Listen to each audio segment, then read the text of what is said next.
வயசு 55 வயசு தான் ஆகுது. கால் மூட்டுகள் தேய்மானம், 2 கால்களும் வளைஞ்சி போச்சு. புரியுதுங்களா? நவீன மருத்துவத்தில் அறுவை சிகிச்சை செய்யறதுனால தேவையில்லை. கொஞ்சம் ஸ்டிப் யூஸ் பண்ணிக்கிறது. இந்த காலோட பொசிஷன் நேராக இருக்காது. இந்த கால் வளைஞ்சி போயிடும், இன்னும் வளைஞ்சி போயிடும், இதாயிடும். புரியுதுங்களா? நகர்ந்துக்கும், பொசிஷன் விட்டு நவர்ந்துக்கும். இந்த கால் மூட்டு தேய்மானத்தினுடைய ஆஸ்டியோபோரோசிஸ் பாங்க, எலும்பு மூட்டு தேய்மானம். அதுக்கு அற்புதமான மூலிகை தேவை சூரணம் கொடுத்துட்டு காலுக்கு உரை போட்டுக்கலாம். உரை மாதிரி போட்டுக்கிட்டு கால்கள் விளையாது. அது வந்து மூலிகை தேவை சூரணம் கொடுத்து ரெடி பண்ணிக்கலாம். ஒரு 5 நாளைக்கு ஒரு முறை வந்து வைத்தியம் பண்ணி மூலிகை தேவை சூரணம் வாங்கிக்கலாம். கால் மூட்டு தேய்மான கால்கள் விளைந்து போவதற்கு ஊட்டச்சத்து இல்லாத உணவு, உடற்பயிற்சி இல்லாத காரணம். சைக்கிள் ஓட்டாதான் காரணம். என்னது, நம்ம சைக்கிள் ஓட்டமா? சைக்கிள் ஓட்டுறது இல்லை.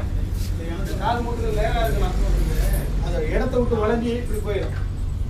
அதுக்கு அற்புதமான மூலிகை தேவை சூரணம் கொடுத்து ரெடி பண்ணிக்கலாம். எங்கிருந்து வரீங்க? தாராபுரத்தில் வர ஈரோடு மாவட்டம் தாராபுரத்தில் வந்தாரு. இந்த கால் மூட்டுகளுடைய கார்டிலேஜ்